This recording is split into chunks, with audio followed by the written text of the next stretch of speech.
Today we are on page 61.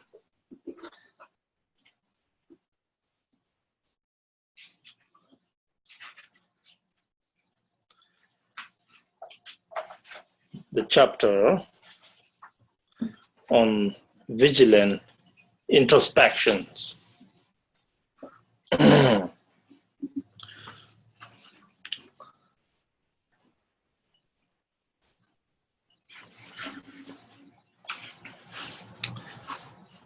This whole teachings is about generating bodhicitta. So,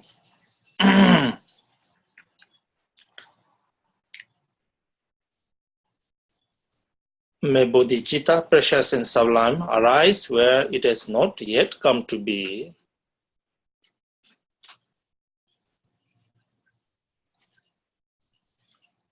Generating bodhicitta, where it has not been generated, is the first three chapter talks about. And second three chapters, chapter on carefulness, chapter on vigilant introspection, chapter on patience, three chapters are designed or the teachings about where the bodhicitta has arisen, may it never fail, may it never decline. So basically, once bodhicitta is generated, now what we got to do is protect this bodhicitta from declining. Protect. In order to protect the carefulness, we have discussed in detail. Today, and yet another very important practice for protecting this bodhicitta is vigilant introspections. Vigilant introspection is a translation of Tibetan word shijin. Shijin.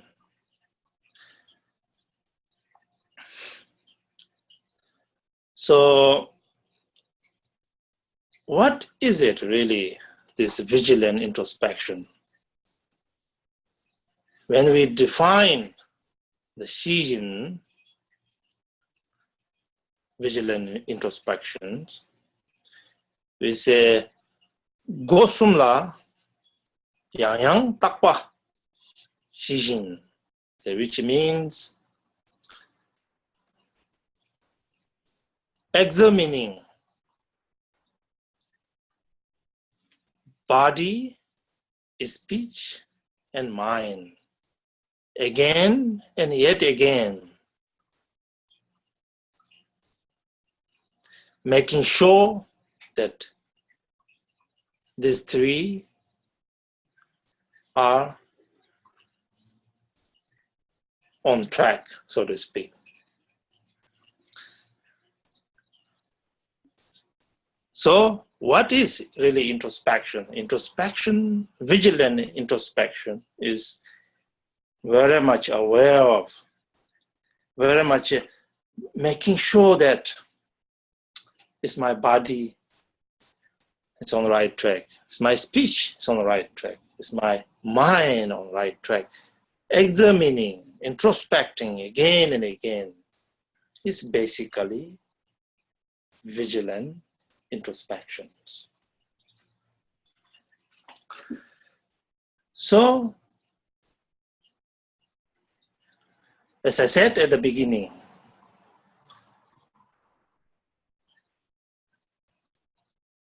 we have this so-called body, speech, mind. These three are the creator. All the sufferings are based on this. So now, to take care of, what do we really to take care of? We're not talking about something body, speech, mind out there, but we are talking about something body, this body, your own body, this speech, your own speech, this mind, your own mind, is something to take care of.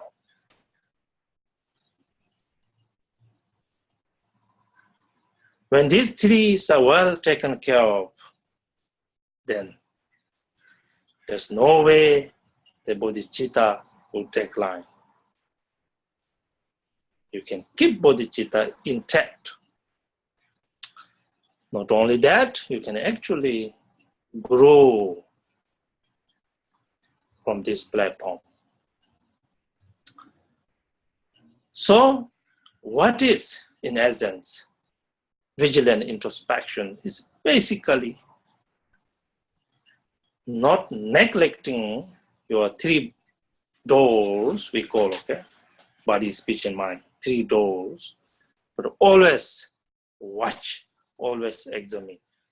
Okay. That is vigilant introspections. Now here, along this, mindfulness is another thing that goes along with this. Mindfulness, the Tibetan word is Tempa. Tempa can be translated as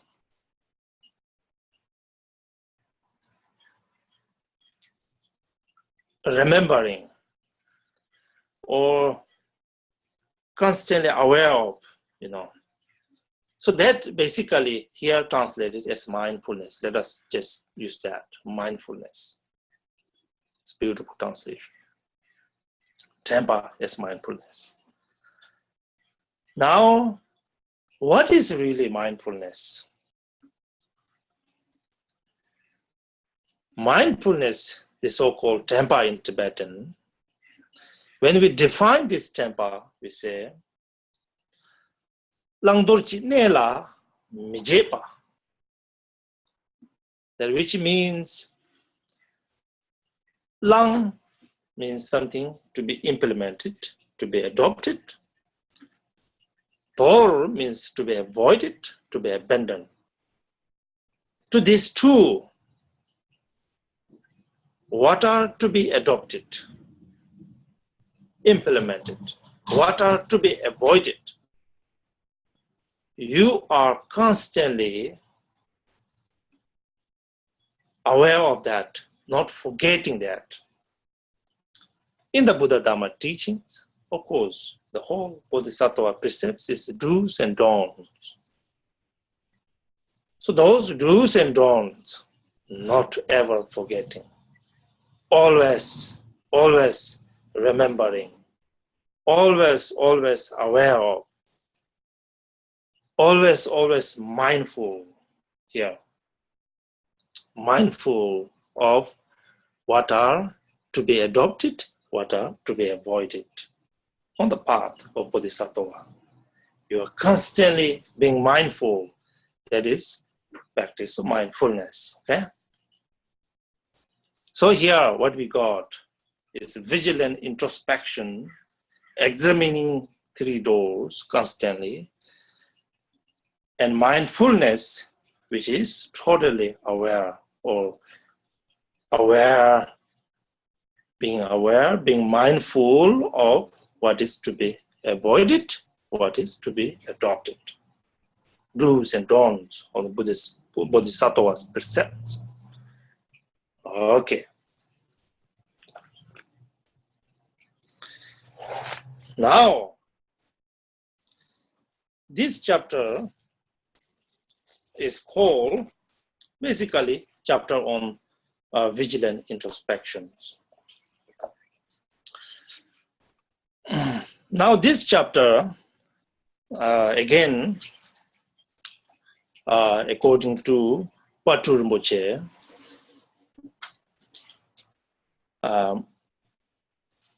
this chapter is divided into four main sections, four main categories. Okay.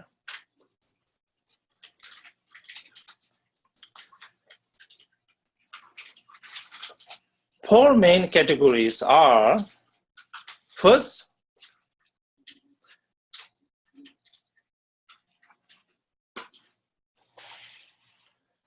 guarding the mind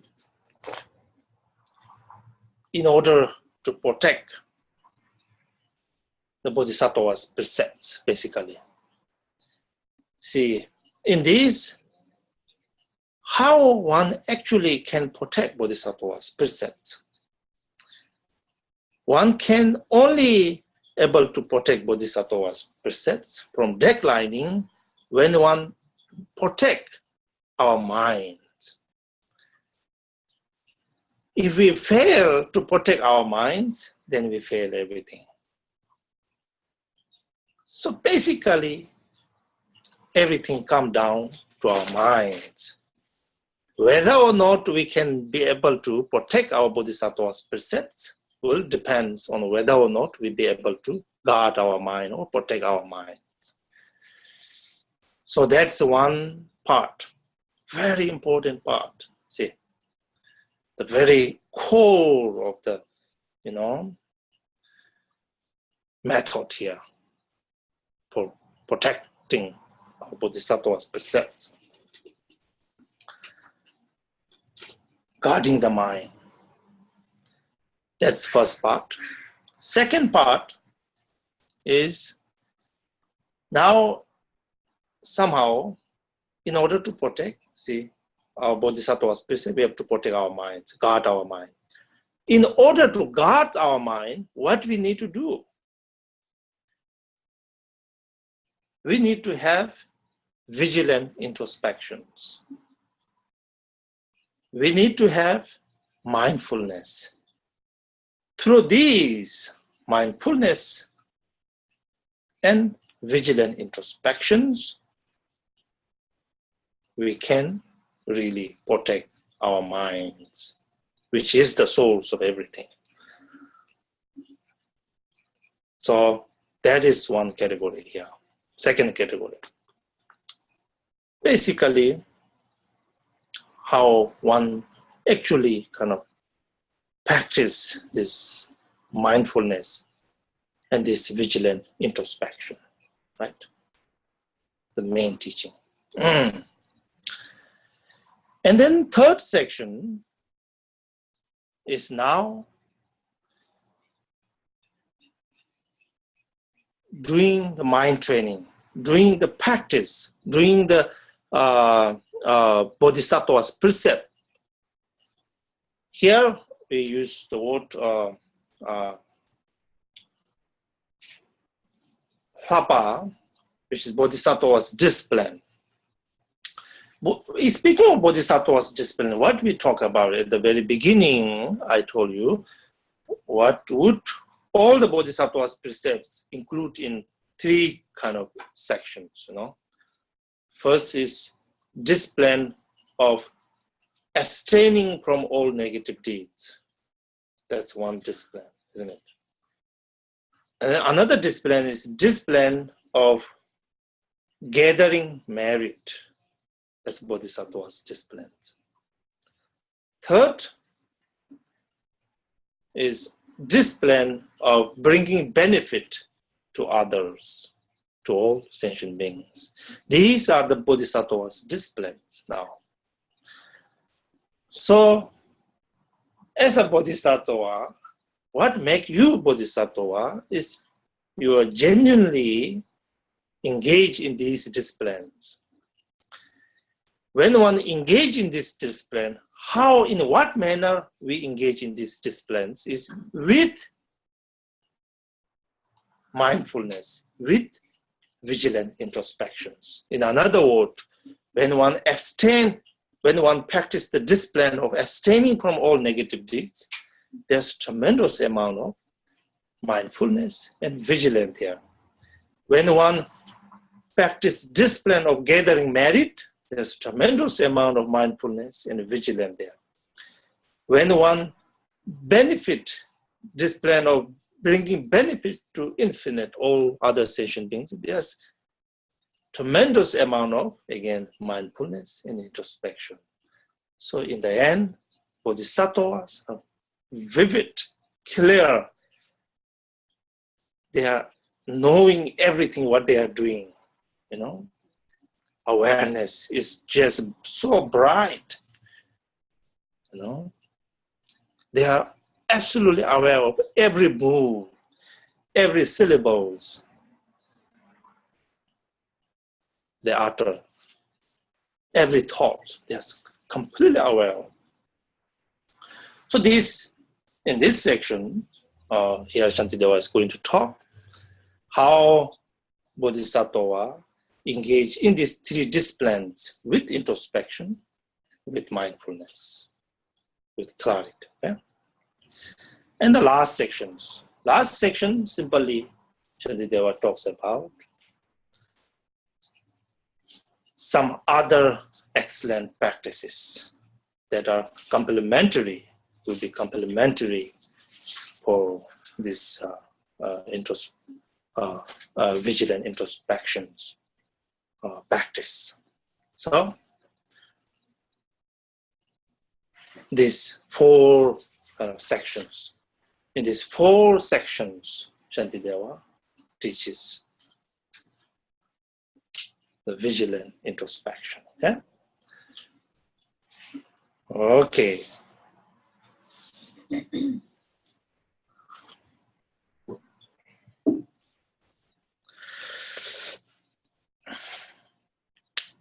Now, first,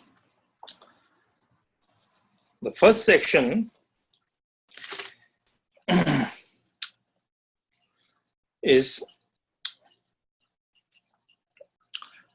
guarding or protecting our mind in order to protect our precepts, Bodhisattva's precepts. First and foremost thing is, you know, to protect our mind.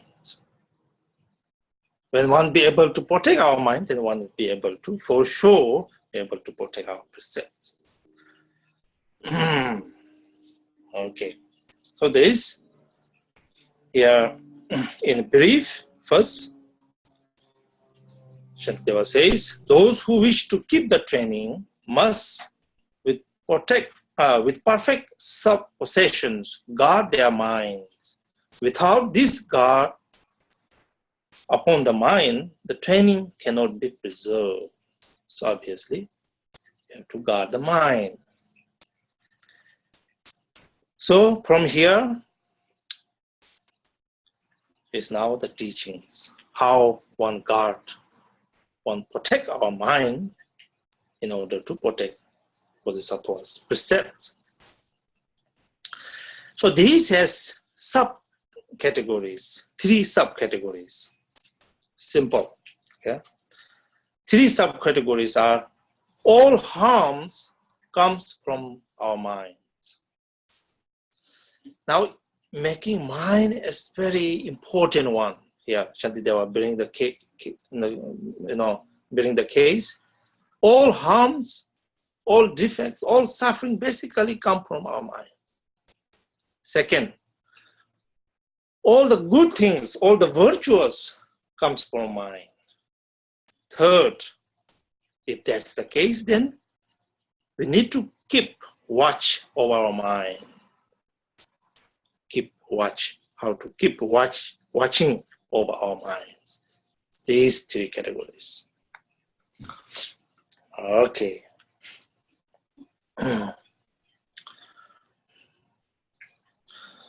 So basically the teaching is the mind as the source. Really, in Buddhist teaching, even though here we talk about vigilant introspections, body, speech, mind, three doors. But among these three doors, the source, the root of everything is our mind. If one takes care of our mind, everything's taken care of. If one cannot take care of our mind, then rest is not really. So see, when we talk about what is the uniqueness in Buddha's teachings, Buddha is so much emphasized about mind. So much emphasized about mind. So therefore, see, Tibetan word for Buddhism is called Nangpa. Nangpa. Nang, which means inside. Pa means those who walk within, inside. Insider. So the Nangpa, the Buddhism, the Buddhist practice is basically gear everything to walk with your own mind. Because mind is the source. Here is the quotation that all Buddhist teachers really repeat this almost like a mantra. It is this one. Buddha said, "We are what we think. All that we are arises with our thoughts. With our thoughts, we make the world." That's it. Everything from our minds.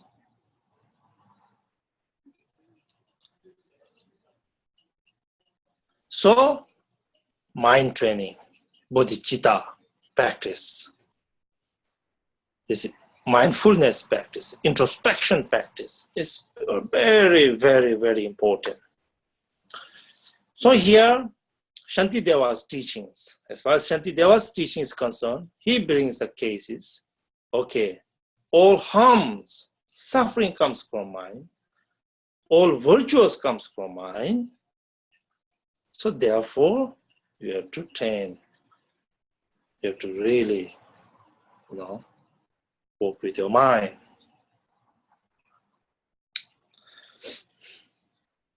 So here, Shantideva uses the example. Our mind is like an elephant. Okay. Wild elephant. And later he would use the word dung elephant. Elephant that's not only wild, but dung, That elephant, dung elephant, if you let it loose, it will go all around and destroy all that there are good things.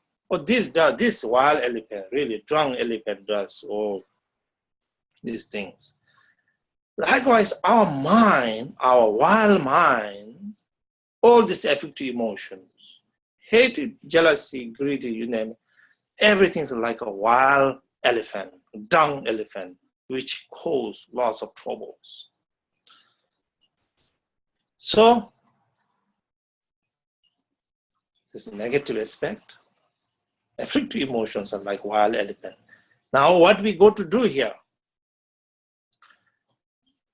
We go to do, first of all, we got to know that there is wild elephant. See, that there is wild elephant, which going to cause lots of troubles. That knowing part, that who knows that, first, who knows that, who examines that, who knows that is introspection, vigilant introspection. With vigilant introspection, he or she is aware that there's wild elephant. With mindfulness, what mindfulness is all about is basically remembering what is to be avoided, what is to be adopted. With that mindfulness, Shantideva gives the metaphor here, it's like a rope that which tie this wild elephant.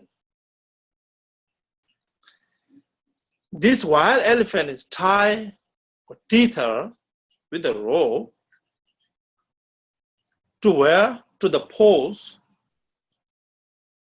of Buddha's teachings, basically. All the Bodhisattvas precepts, these teachings to these precepts.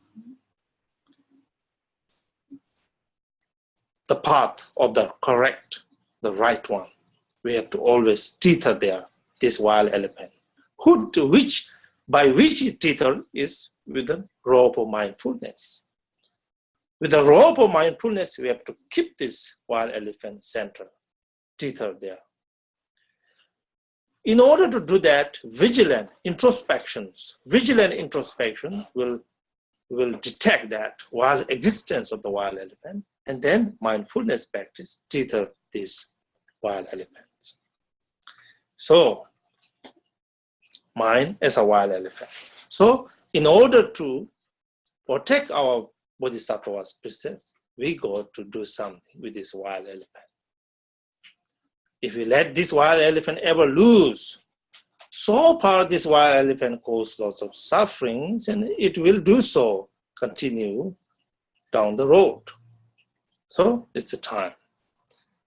With the practice of introspection, vigilant introspection, first one detect, and then with the rope of mindfulness, this must be tethered to the great pose of the correctness, the right path. Okay.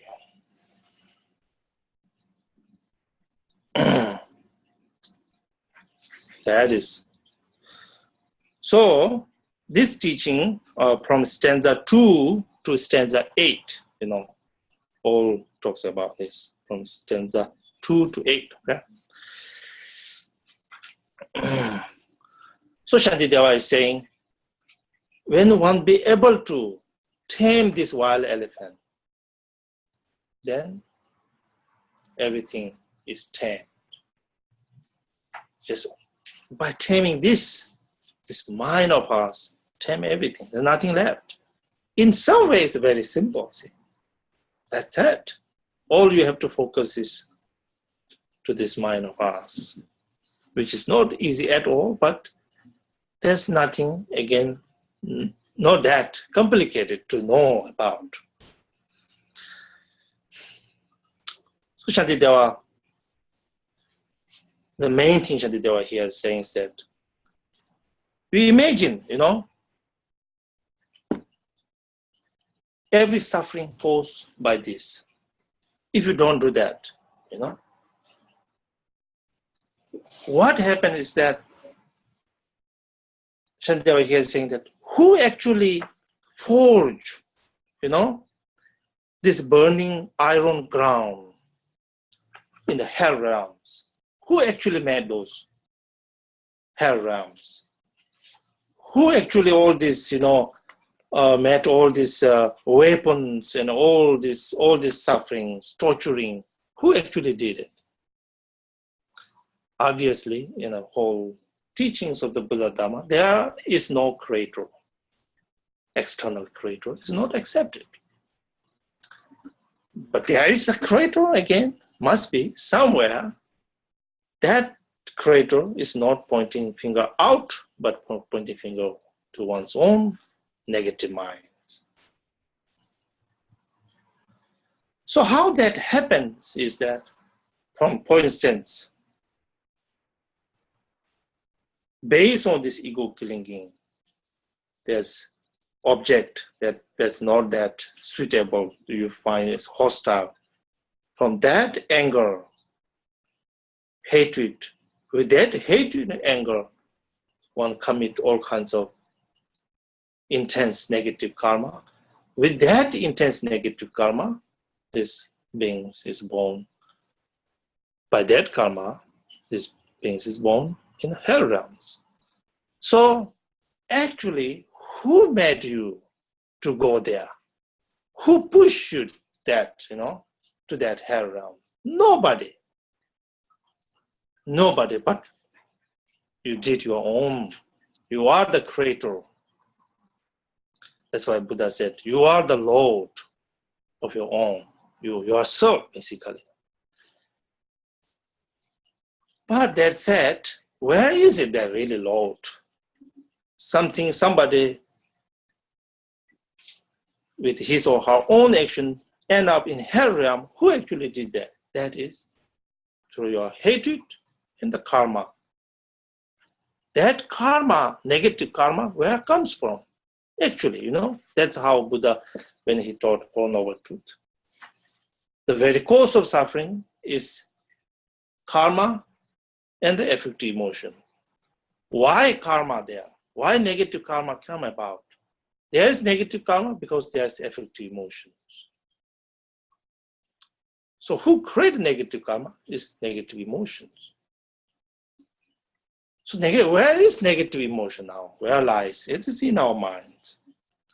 So mind is the source. Here, mind is the source of trouble.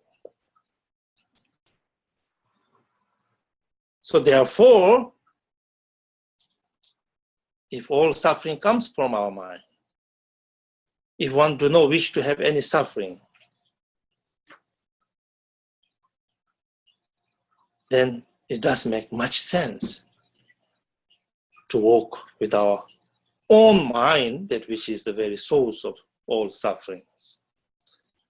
So that's the Shantideva's case. Yeah? Second, all virtues also comes from mind. All benefit also comes from mind. This teaching, Shantideva gives from stanza 9 through stanza 17.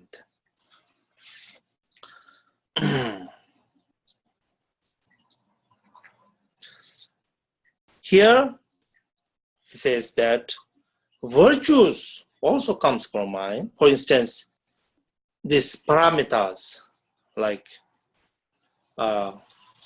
perfection of generosity, perfection of disciplines and patience, everything come from our mind now. All our practice, all the virtues, again our mind. It's amazing.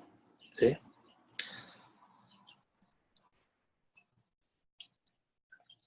So here Shantideva says, I'll just read this. If transcending giving, generosity, perfection of generosity, is to dissipate the poverty of beings, in what way, since the poor are always with us, have former Buddhas practiced it? Really? If it is something really kind of liberating, get rid of all the poverty, then what past Buddhas did, there are still lots of some poverty and poor beings. What is really perfection of generosity is transcending giving, so that the teaching says, consists in the intention to bestow on every being all one owns, together with the fruit of such gift. Isn't there such intention to give without any holding back, without trace of attachment? There's a profound motivation. You are ready. You open up your heart. There's no clinching back, with attachment, holding back everything. Really, you are ready to give everything. Your body, speech, and mind. Ready to give everything. This tremendous, generous, how do I say, motivation. This sense of giving everything openly, such open mind. That is actually what is really perfection of generosity is to that mind, is essentially that mind. When there's that mind, then of course, so outer thing, what you have is of course secondary. You're always ready to give your own body, even, right? Okay. So, third stanza says, what is the discipline? See, Shantideva says, deciding to refrain from every harmful act is said to be transcendent discipline. what is really discipline? Discipline here among 6 parameters when you talk about discipline. Discipline is absolutely your decision, to your determination that you are completely free from all negativity. Isn't there tremendous determined, pure heart, 100% determination? That is basically perfection of discipline. And what is, again, now again, Shantidev's case is all these 6 parameters also, in fact, our mind. That's what, cover. How about patient now? Patient. Well,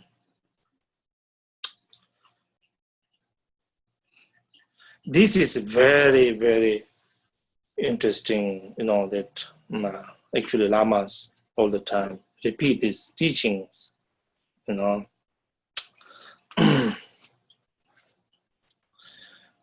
What Shantideva is saying is that what is really patient is that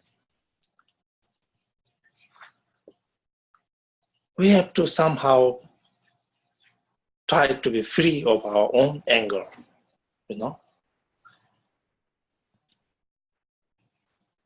Until one is free from anger, then sometimes we think, well, my friend is not good, or my wife or husband or girlfriend, boyfriend, or family member. Maybe there's some other better kind of companion. Well, as long as there's such emotions is there, so whoever you are with, there's always something goes on. Wherever you go, whoever you meet, as long as there's something. So Shantideva is saying that, let me first read this actually. He says, see, harmful beings are everywhere like space itself. Impossible it is that all should be suppressed. But let this anger mind alone be overthrown, and it's as though all force had been subdued, if you do that. This example, beautiful example. To cover all the earth with sheets of leather, where could such amounts of skin be found? But with the leather soles of just my shoes, it is as though I cover all the earth. See, isn't this beautiful, really? How can you cover the whole wall or whole area or whole your thing, your surroundings? But let's imagine that there's a place where thorns are all over, and instead of you put on your shoes, you want to do all these other things to cover the whole area with leather, with the skin. That's almost impossible. Just put on your shoes. That covers everything, really. Isn't that Shantideva's approach? Everything has to do with our mind, basically. Okay.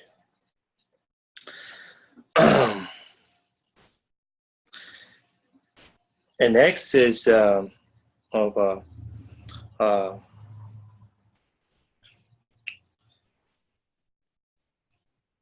perfection of samadhi. So,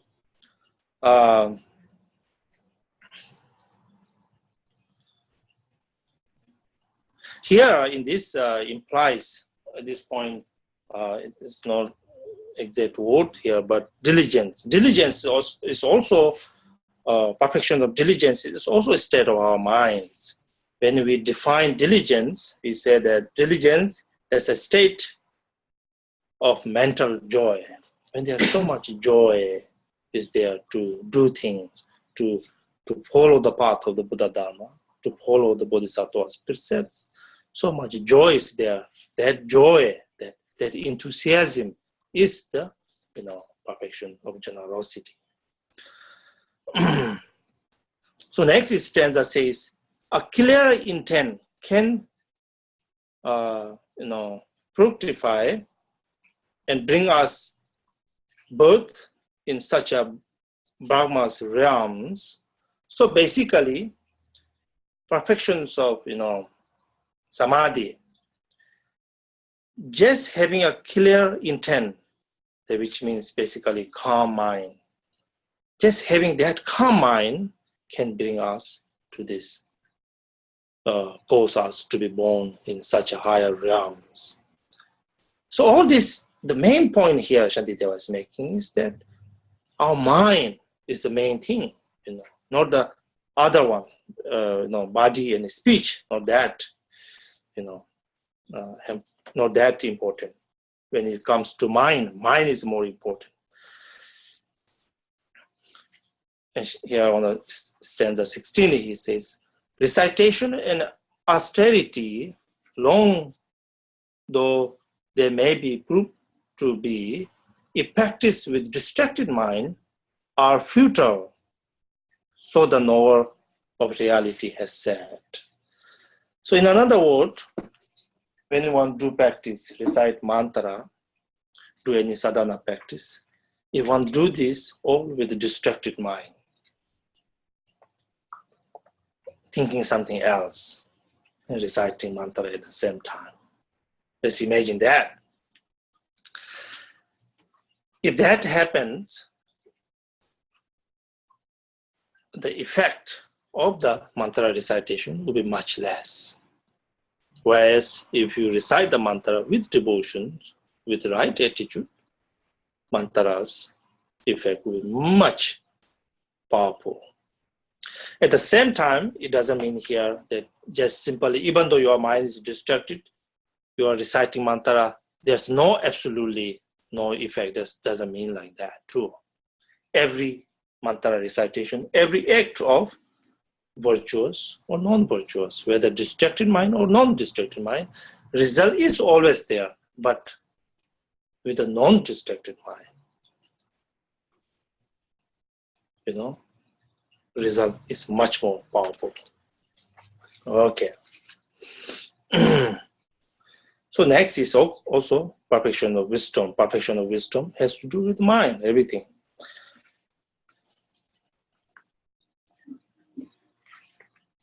Now third, with this, protecting our mind. The third is, since harm, all the suffering comes from our mind, all the virtuous or benefit comes from our mind. So the most important thing now is to keep our mind, always watch our mind, always watch our mind, always walk with our mind. So this from here, from stanza 18 through stanza 22 is that subject. We always have to watch our mind. Okay.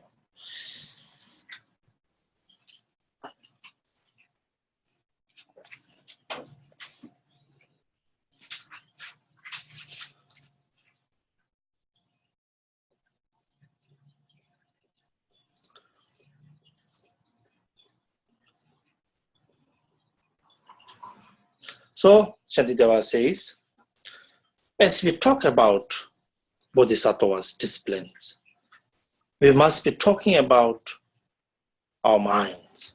First, disciplining our minds. When one be able to discipline our own mind, then disciplines of our speech, disciplines of our body, which is the result of disciplining our mind.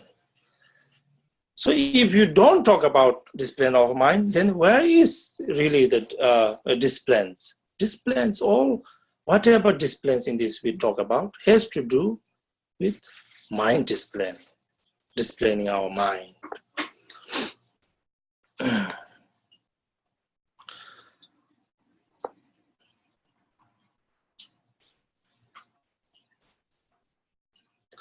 So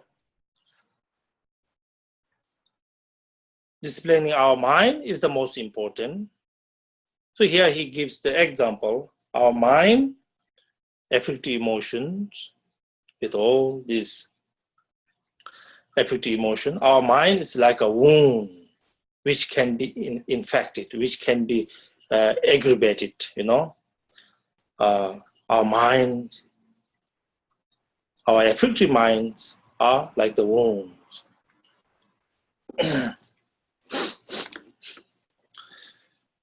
So let's imagine if you have a wound on any part of your body and you go to a crowd where there are lots of activity, lots of people, crowd, and you just, be careful with your wound because it may be, it may disturb, this will get or worsen.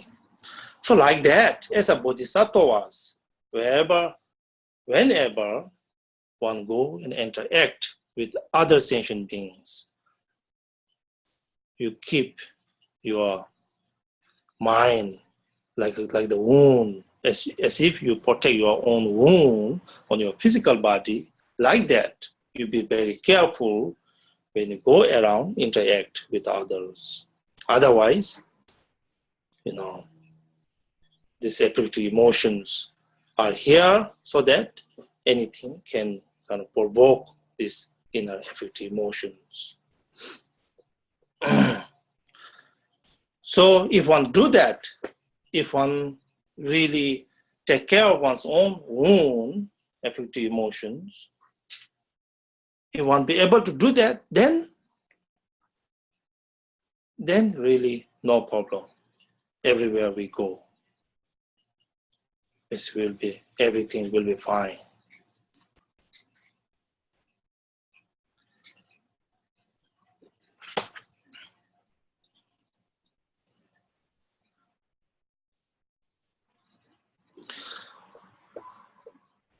Of course, when bodhisattvas go around, we always encounter such things that can provoke our negative mind. But if one's careful, if one keep it well, then nothing happens. And outer phenomena, if one be able to really skillfully keep our mind well, on the right track, so outer, things cannot really do anything. Okay. Yes.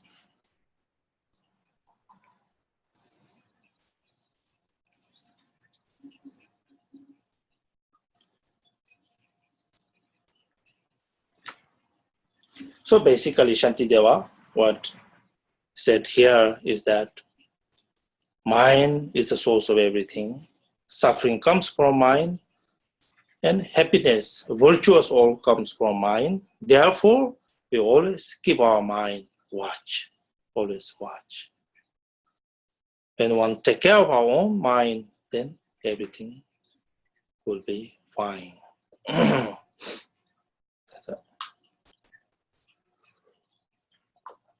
Now, the second category is teaching. Second category is in order to protect our mind. Now, protecting mind is most important.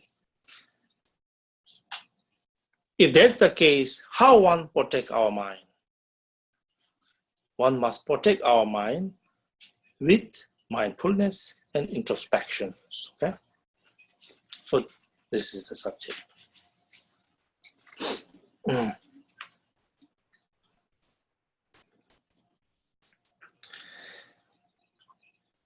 In these, there are two categories. Okay. First is defects of having no introspections. First of all, Shantideva talking about here is that you must have introspections, vigilant introspection. First to have that, you first know what if I don't have that, what defects would be there. That's the teaching. And then Second is how actually one practice introspection.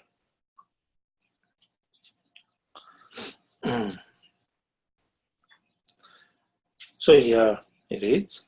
All you who would protect your minds, maintain your mindfulness and introspections. Guard them both at course of life and limb. I join my hands beseeching you to do that. Right? Now first of all, we got to know, what if I don't have this mindfulness? What if I don't have vigilant introspections? So here Shantideva says, this first section is from 23 through 28, the defects of not having introspection. Shantideva is saying that without having introspections,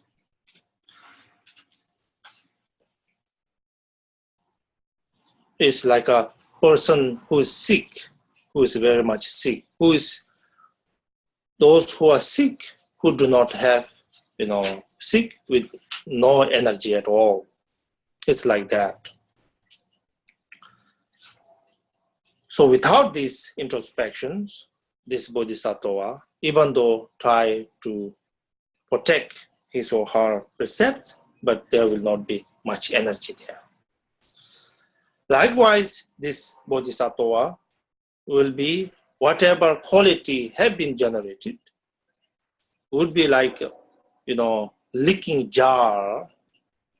In the jar, if you have something, some water fill out with that jar, but if the jar is leaking, so it just doesn't protect the water from leaking, if there's a hole there in the jar. So like that, if the bodhisattva do not have mindfulness and introspections, all his or her quality will decline. Even though one have generated bodhicitta, and this quality, these disciplines, one must follow, one will not be able to follow if one do not have these two.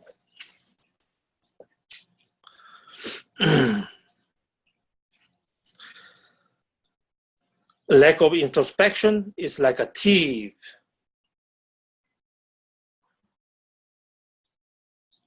It sinks behind when mindfulness is absent, basically. So all the good things, that happen was there, all be lost. There's no, introspection and mindfulness. Defilements, all affective emotions are band of robbers looking for their chance to injure us.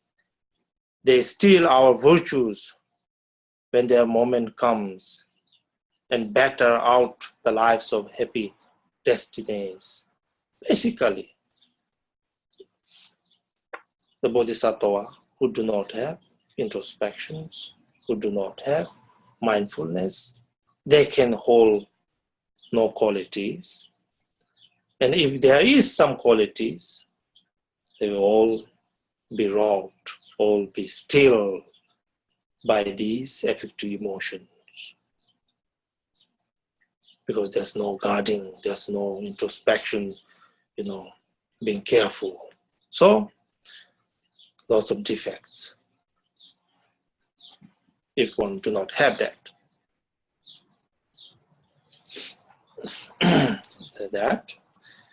And then from here, stanza 29 through stanza 23 is now how to practice mindfulness and introspection. Okay,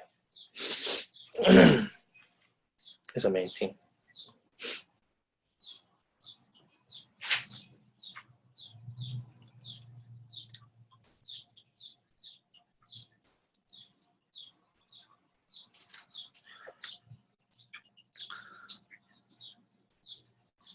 Now, how one have mindfulness and vigilant introspection?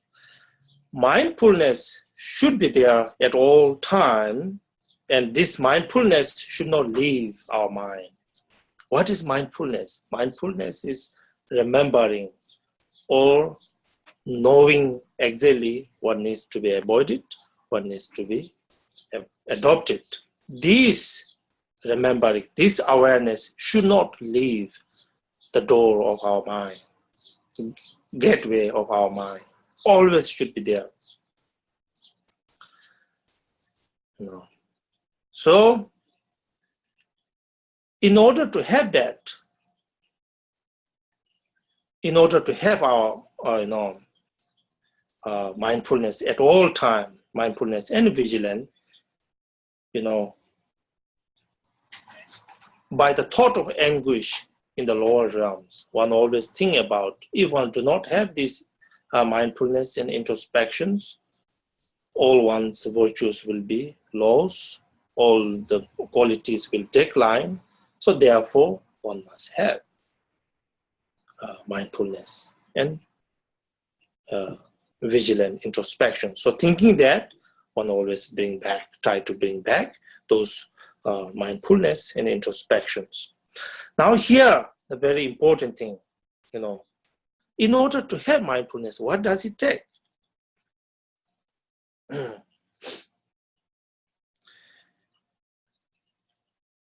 Here, through fear and by the counsel of their abbots, and staying ever in their teacher's company, in those endowed with fortune and devotion, mindfulness is cultivated easily. Be close to those who have mindfulness, with the teachers, with the Sangha members who practice mindfulness and who practice vigilant introspection. To be there, most important. Second most important, the Buddhas and Bodhisattvas both possess unclouded visions, seeing everything, all lies upon to their gaze. Likewise, I am always in their presence. So that's it. How one, have mindfulness in introspections. Think that Buddhas are always there. Bodhisattvas always there with you. You are always in the presence of Buddhas and Bodhisattvas. So this is the way to always have mindfulness and introspections.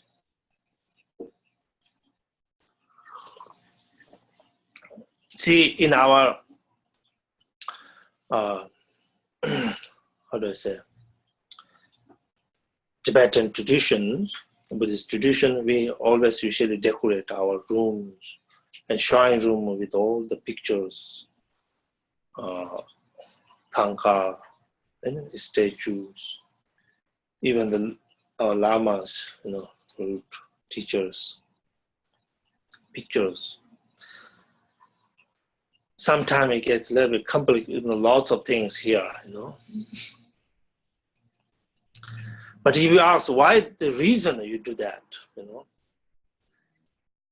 the main reason is really to remind yourself who you are. I guess when you have picture, your teacher's picture, all the Buddha statue there, in their presence, so you're a little bit more aware of your practice. You want to be more aware that what you should be doing. So that is basically the reasons. So here Shantideva is saying, you be with company with them. You always think about Buddhas and Bodhisattvas. See, we say that in order to kind of, be always careful to the law of cause and effect, always, to the law of karma, taking, responsibility of all your action. Is like you should be thinking like you are always in the presence of a supreme judge, supreme judge. You imagine yourself in the presence of a supreme judge. So you would act really, carefully. Like that. Here we're talking about remembering Buddhas and Bodhisattvas. See, recently, His Holiness Dalai Lama, last time when we celebrate his birthday, he said that for you to give me the greatest birthday present is when you have too much affective emotion, you think of my face. So with that, you try to be free of affective emotions, and this will be your greatest gift for my birthday. So something like that. What is really, important is, of course, to have this mindfulness, to have this introspection, vigilant introspection. In order to have this, all this, remembering Buddhas and Bodhisattvas, all the deities, all the teachers is most important. Yes. So with that, one will have mindfulness and introspection. If one have that, then everything will be fine. Where there's mindfulness, where there's vigilant introspection, there's no way that this mind will be now, controlled by our affective emotions. All will be fine.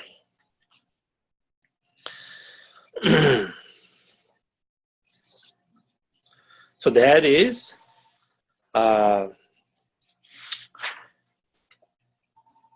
in order to protect our minds, one generating mindfulness and introspections. Okay, now third category of these sections. Third category is with mindfulness and introspections, how one engage in the practice or in the disciplines of bodhisattvas. Okay.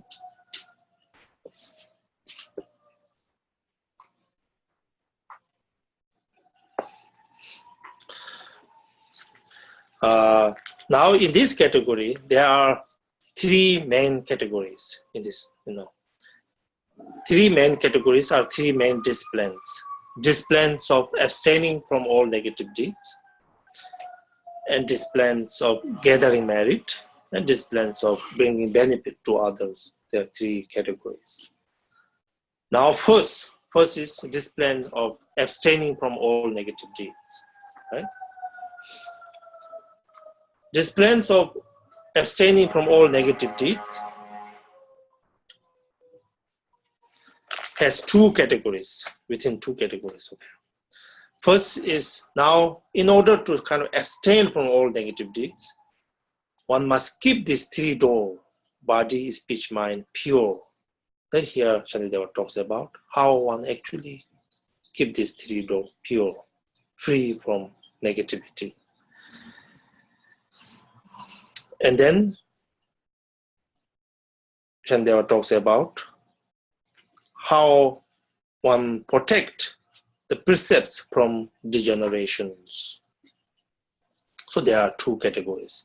Within these two categories, keeping one's three door free of affective emotion, free of all negativity, and then protecting our precepts from degenerations. These two,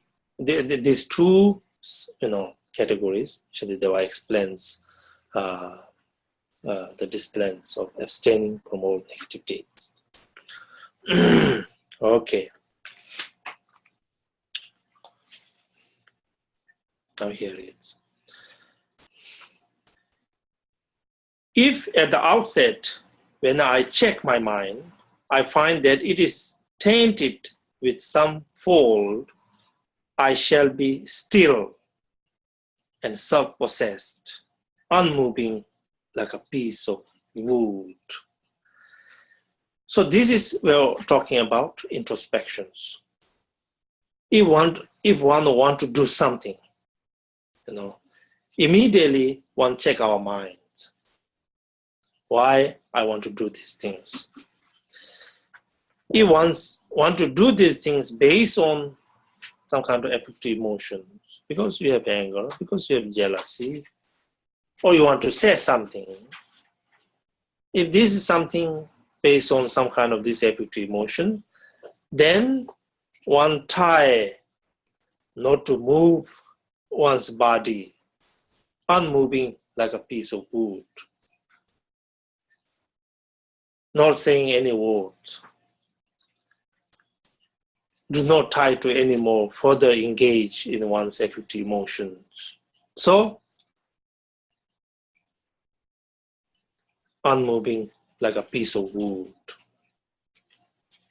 So that is the Shantideva's instruction, abstaining from negative deeds. Whenever one wish to do something, one check our mind. When one find something wrong there, with motivated by our own affective emotion, we remain unmoving like a piece of wood.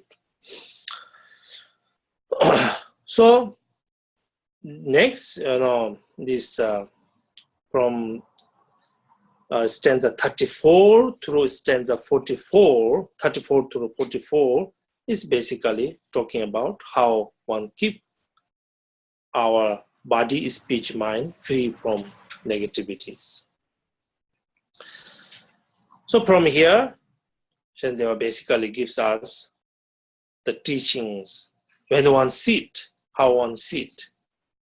Sit very, I shall never vacantly allow my gaze to wander all around, but rather with a focused mind. Will always go with eyes cast down, always down. So that's how Bodhisattvas sit, mindfully sitting, mind with the introspections and mindfulness, one sit. When one go, yet to spy the dangers on the road, I will scrutinize the four directions one by one, and when I stop to rest, I will turn around and look behind me, back along my way. All this basically Shantideva is talking about how one sit mindfully, how one walk, go mindfully, and all this. And at all time, basically at all time, what Bodhisattvas do is with vigilant introspection, every time one wish to do something, with introspection, one find out whether this is from our, positive motivation or negative motivation. If it's from negative motivation, then try to stop there. That's the teachings.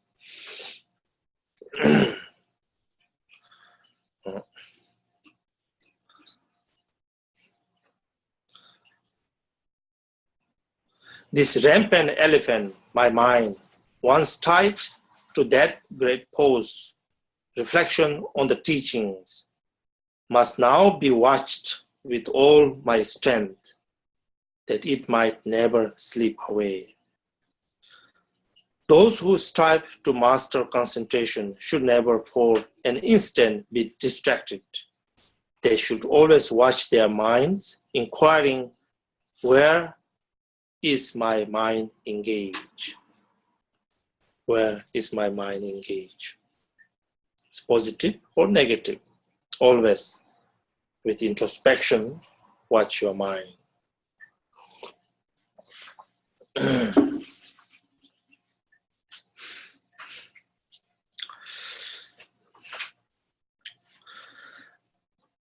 When this becomes impossible, in the case of danger or festivity, I will act as it seems best.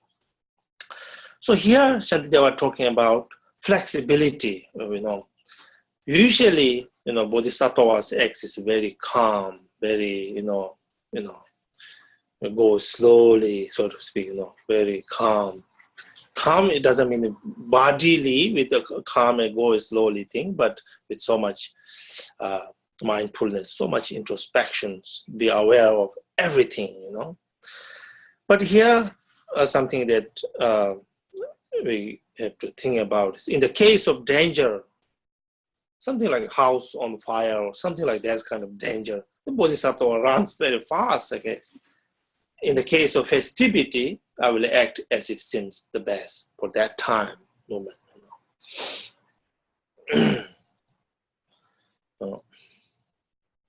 So, Chandra also says, when Bodhisattvas embark on some kind of path, some kind of work, they will begin, whatever one begin, one do not waver from that, one finish that work, whatever it takes.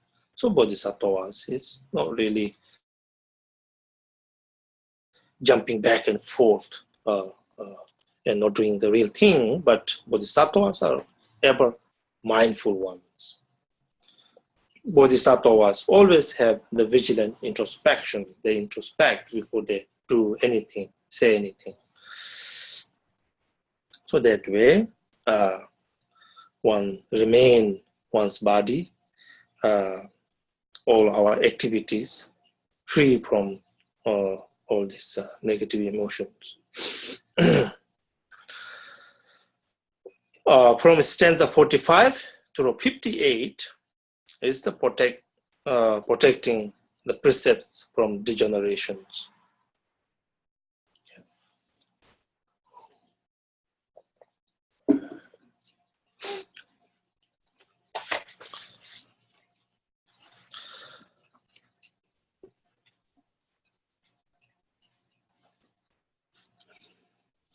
Our precepts, Bodhisattva's precepts, can be degenerated. How can be degenerated is because most of the time we engage in such conversation, such actions. Those are not really, of course, not with the mindfulness, not with the proper, vigilant introspection at the beginning. So when you really think about, when we engage so much talking, is there really point all our talking? Are we really meaningful talking, or just talking, as we say, blah, blah, blah, blah, blah thing? Most of the time, most talkings are blah, blah, blah. As well as our actions, most of the time, not much meaningful. Of course, when there needs to be done, when you are doing these are, let's say, meaningful, but there are again lots of things that are not just meaningful, just for the sake of doing it, or doing things. All these things, when one engage anything with no mindfulness, when one engage anything with no vigilant introspection, there's always danger of degenerating one's precepts. So Shantideva is simply saying that when one do those, always be careful.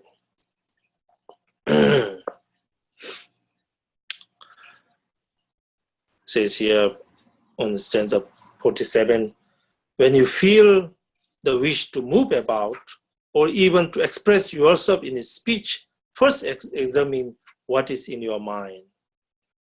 For steadfast, ones should act correctly. So, when the urge arises in your mind to feeling of desire or angry hate, do not act, be silent, do not speak. Like a log of wood, be sure to stay.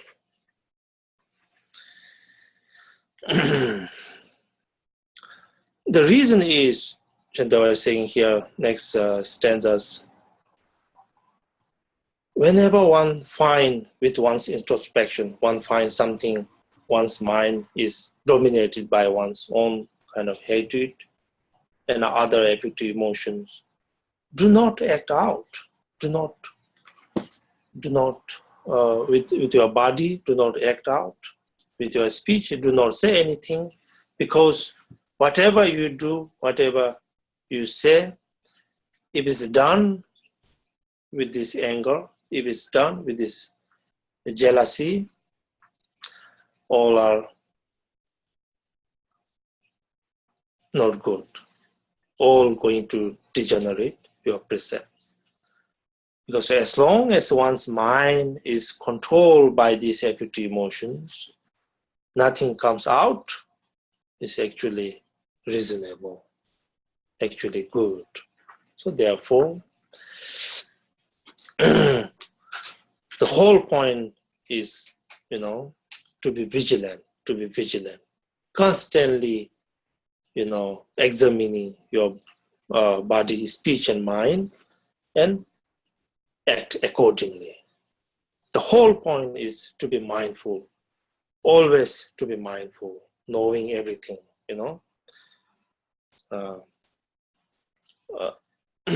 that everything that's going on with your mind.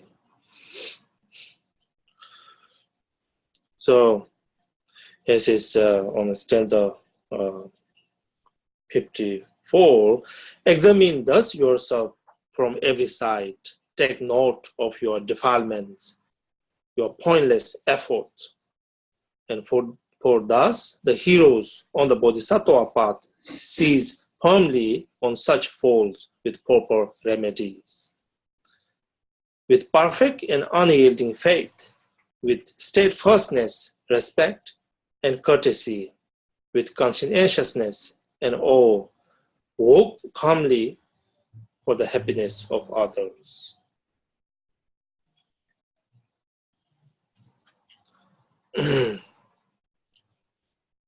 So, let us not be downcast by the worrying wants of childish persons quarreling. Their thoughts are bred from conflict and emotions. Let us understand and treat them lovingly.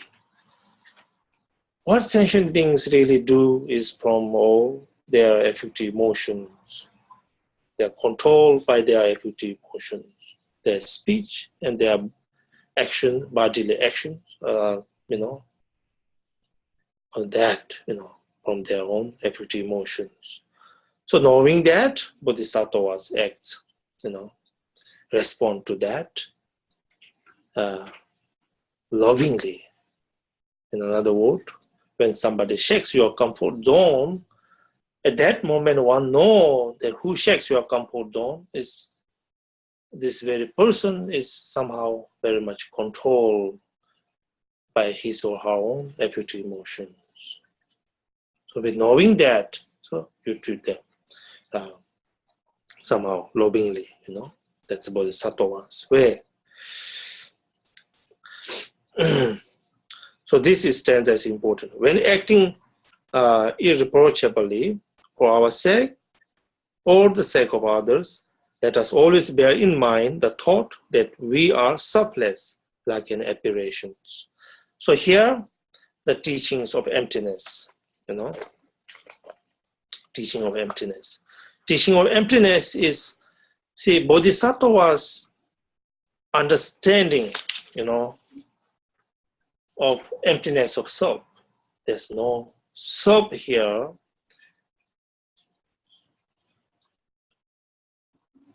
All his or her action is selflessly, There's no from grasping mind, no from ego clinging mind.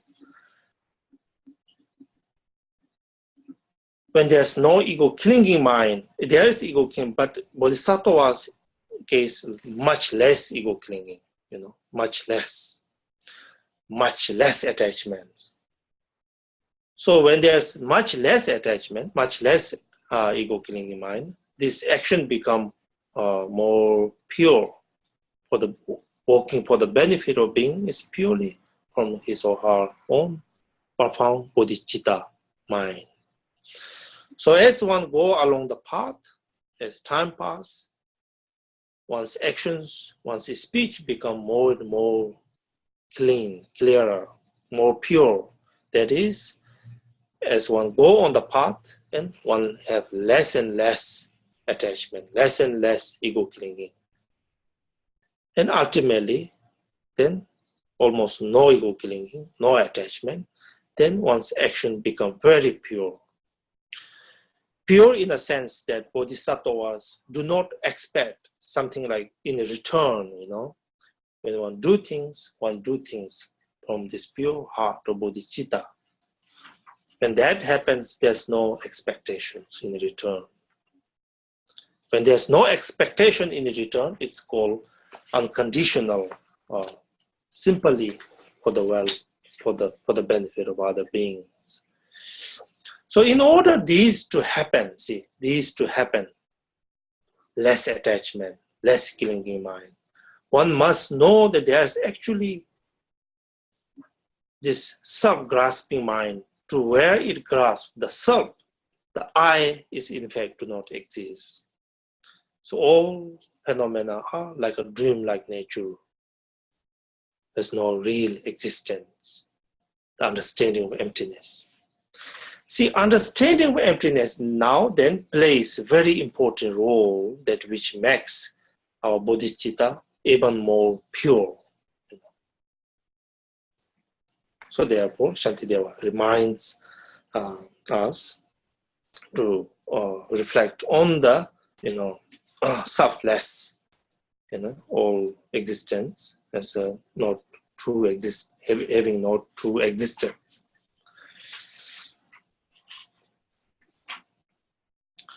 Thus, it says, the supreme freedom supreme freedom of a human life, so long awaited, now at last attained. Reflecting always thus, maintain your mind as steady as Sumeru, king of mountains. So that way, one always keep our disciplines,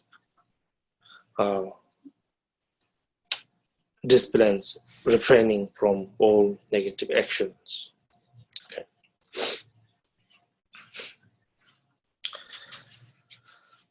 Now from here is now then the second discipline of gathering merit, right? Discipline of gathering merit has two categories here. Teaches. First category is abandoning attachment to one's body, right?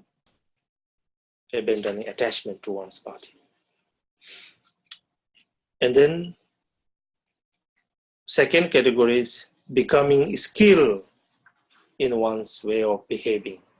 So with these two categories, Shantideva teaches how one practices the discipline of gathering merit. First, abandoning attachment to one's body is through stanza 59 through 70. Yeah.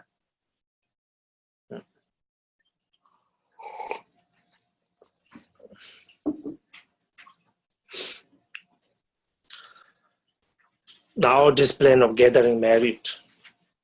The most important thing is to gather merit. Discipline of gathering merit.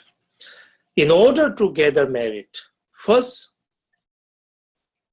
one must reduce one's own attachment to one's own body. Because so much attachment to this body, so much ego clinging mind, so much grasping. From that, so much, instead of gathering merit, so much negative karmas have been produced. All kinds of negative karmas based on our strong attachment to our own body. So much attachment brought all these things. So, as a bodhisattva's way of doing is somehow first and foremost, is reduce one's attachment to one's body.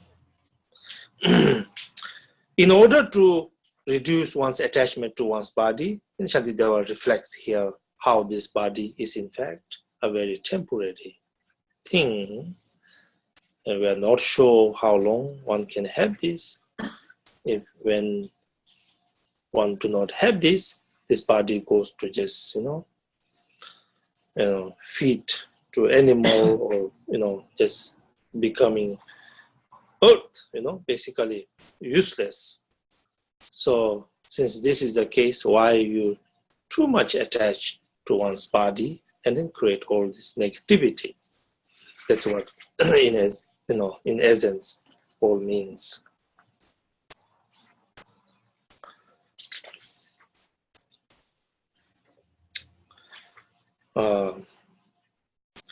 See, now what really one have to view this body as this one, Shantideva says, regard your body as a vessel, on stanza 70, a simple boat for going here and there. Make of it as thing that answers every wish to bring about the benefit of beings. So we call Tula Lojapa, which means you think your body as a boat. The boat with perfect conditions, as a precious human life.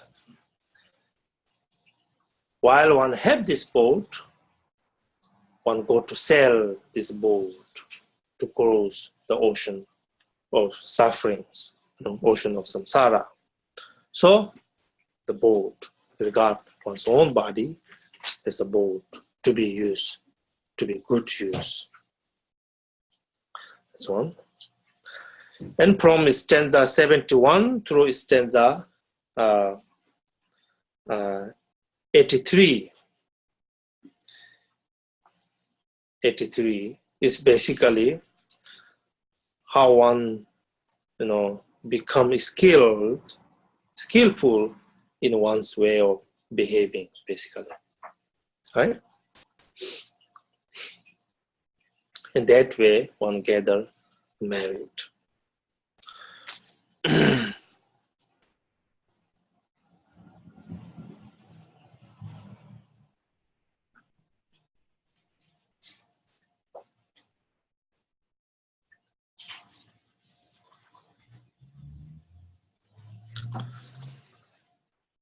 Now, as a bodhisattva, how one behave, It says, be the master of yourself and have an ever smiling countenance. Rid yourself of scowling, wrathful frown, and be a true and honest friend to all. We always smile, really, because on the path of bodhisattva, what you are really doing is getting rid of all the very cause of sufferings. Once one gets rid of all the cause of suffering, what one generates is the cause of happiness. Cause of happiness is already here. So when one have that, then obviously, one always smile, one always express that inner peace, inner happiness, joy is expressed in one's, physical body. So that's always important to act, joyfully outside as a bodhisattva, practice.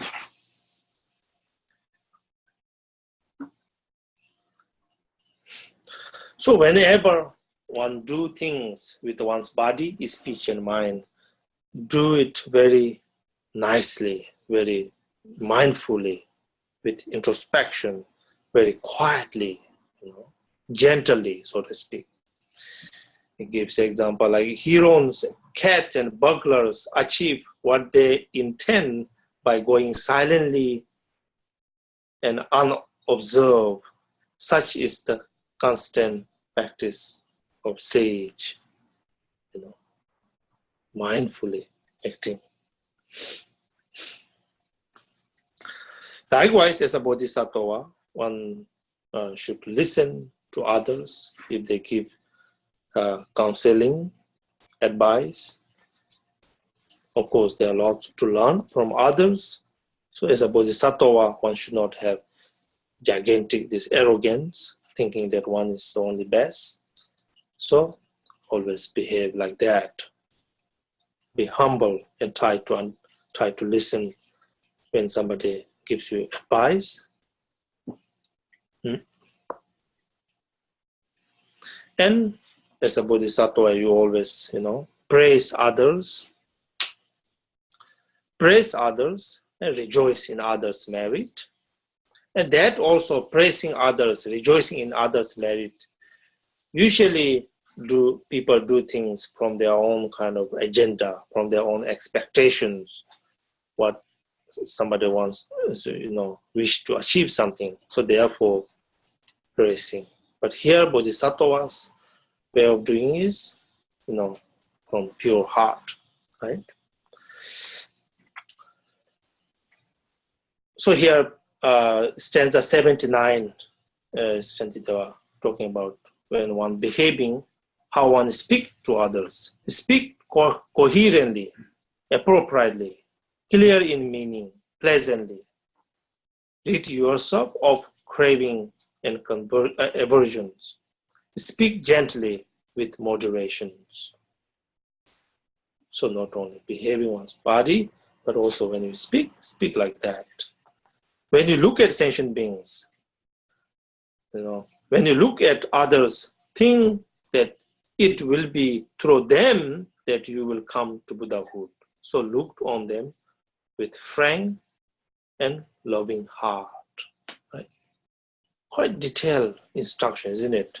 Not only behaving, but also how one say things, talk to people, how one look at people. And when you do all these things, then, you gather merit, and your body sattva precepts will be also, protected. Always fired by highest aspirations, laboring to implement the antidotes, all the 6 paramitas now. You will reap great virtue in the field of excellence and in the field of benefits and sorrow. So basically, act with introspection and mindfulness, and all will be fine. Okay.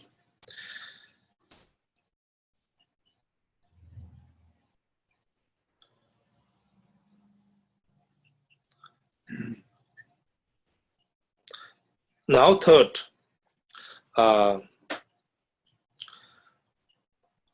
discipline of benefiting beings, Bodhisattva's precept.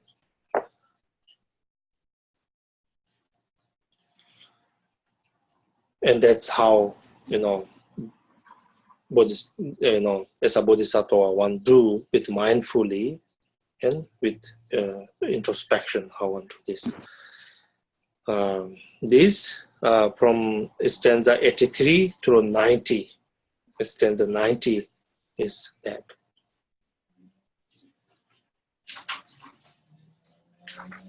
Okay.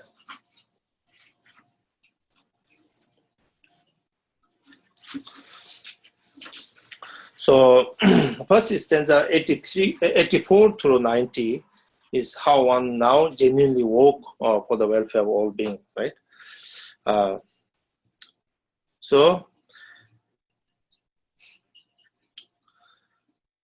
Therefore, understand this well and always labor for the benefit of beings. Compassionate, one far-sightedly permits to this end even what has been proscribed. So here, what Shantideva really means is that as a bodhisattvas, skillfully acting and benefiting for others, sometimes some actions are, not permitted, but in the case of the time and place, something that are even not permitted, bodhisattvas, as a bodhisattva, with mindfully and with introspection, if there's a need to be done, that's necessary for given time and place, one should do that.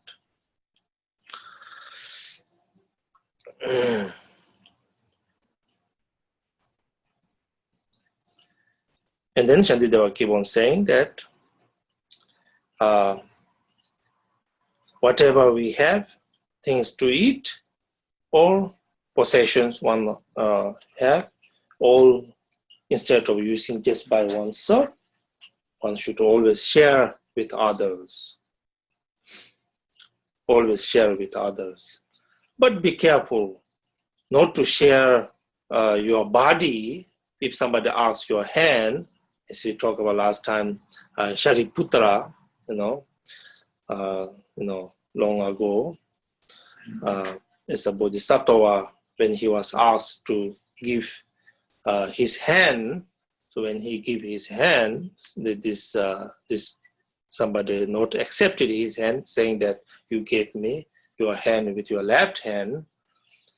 So like that, if there's no big beneficial, real benefit, so you don't do that.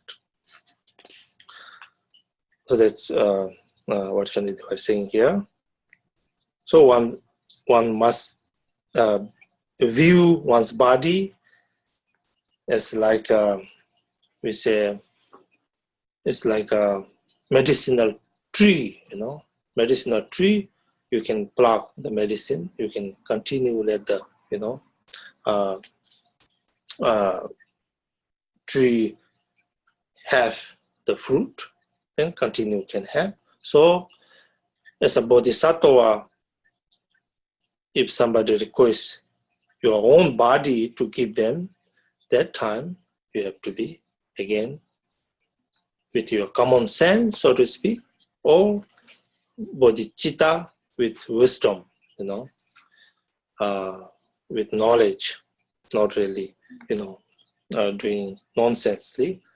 So as a bodhisattva, you will be always careful.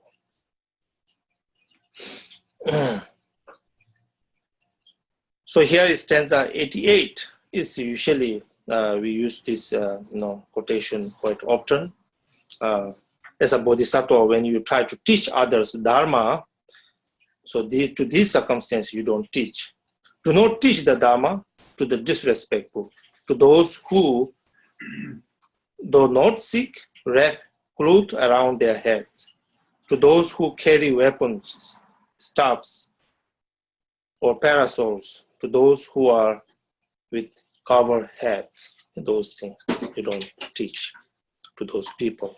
Likewise, you don't teach, here Shantideva says, to those who are following the path of the lower yana, you don't try to teach them the supreme yanas, Mahayanas. To those who are following Mahayana, you don't teach them lower yana. Basically, according to the needs of sentient beings, bodhisattvas should teach.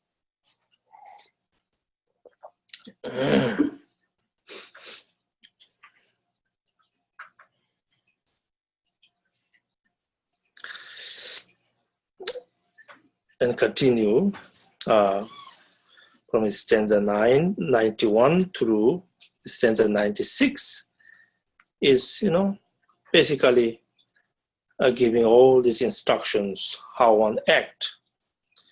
When you spit and throw away your toothsticks, you should cover them, and it's wrong to foul with urine and with other filth, the fields and water fit for public use. All this basically how, according to the circumstances, Shantideva is saying, bodhisattva should act carefully. Don't do something that cause disrespect in others, saying that, oh, such bodhisattva did these things which are not good. Stanza 96 is important. Here Shantideva talks about how one sleep. Lie down to sleep in the perfect directions, in the posture of the Buddha when he passed into nirvana. And first, with vigilance, decide that you will be quick to rise again. So see, including how one go to sleep.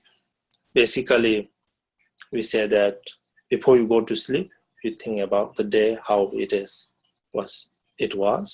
And if you find the day was something bad, something happened, you immediately do purification practice before you go to bed. If you find your day was great, then you dedicate the merit to all sentient beings. Then you go to sleep. When you go to sleep, shall we say, on your right side, like Buddha, lions is sleeping, when Buddha passed away, on your right side, this hand on your face. Your head to the north directions and your face to the west and in lion's position. That's how one sleeps. Okay. Now, the last categories. Last category is the some other practice that are complementary to this, bodhisattva's practice of vigilance and mindfulness. So that is, what are the other practices that are really good for the introspection practice?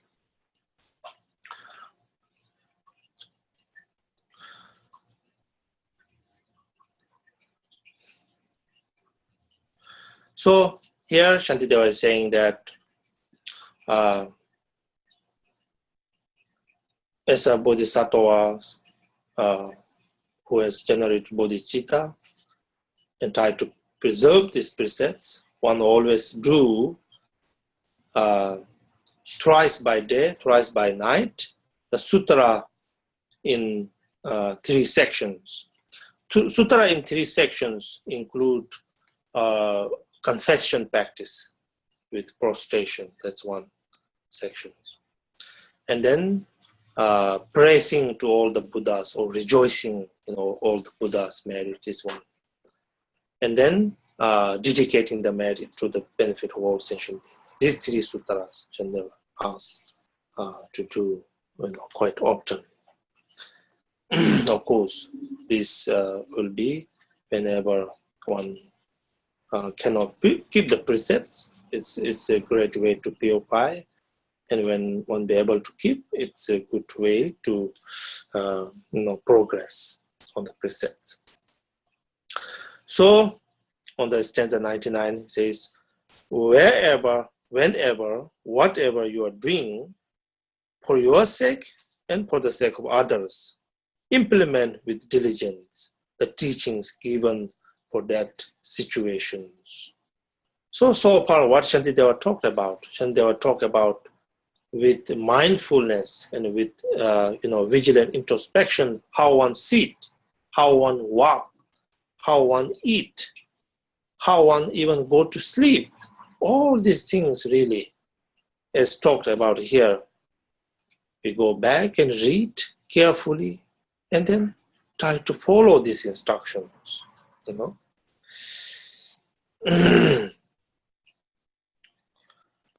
So if one do that, then this is actually the source of the goodness that which help you to keep all your precepts intact.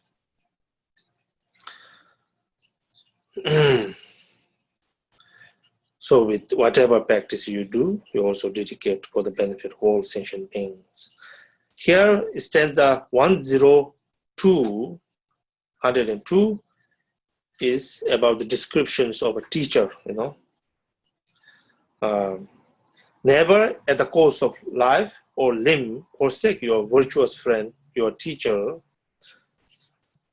The definition of teacher we talk about like this: learn it in the doctrine of Mahayana, supreme in Bodhisattva disciplines. So that's your teacher.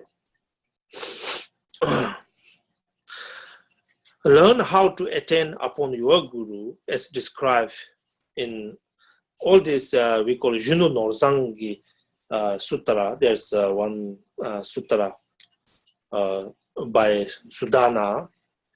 Sudana is called Junu Norzang. Junu Norzang, in this sutra, he goes to see so many teachers, 110 kind of teachers, and receive teachings from them. And this sutra talks clearly how disciples go to the teachers and receive teachings, all these clear descriptions. So Shantideva is recommending to read those sutras. Indeed, within this sutra, all the practices are found, and therefore read and study them. The sutra of the essence of the sky, we call Namkin Hipondo, is the text that should be studied first. Because in this sutra of essence of the sky has all the descriptions of the downfalls, or what to be adopted, what to be abandoned, all this very clearly. All that must be practiced constantly is clearly and extensively explained within the digest of all disciplines.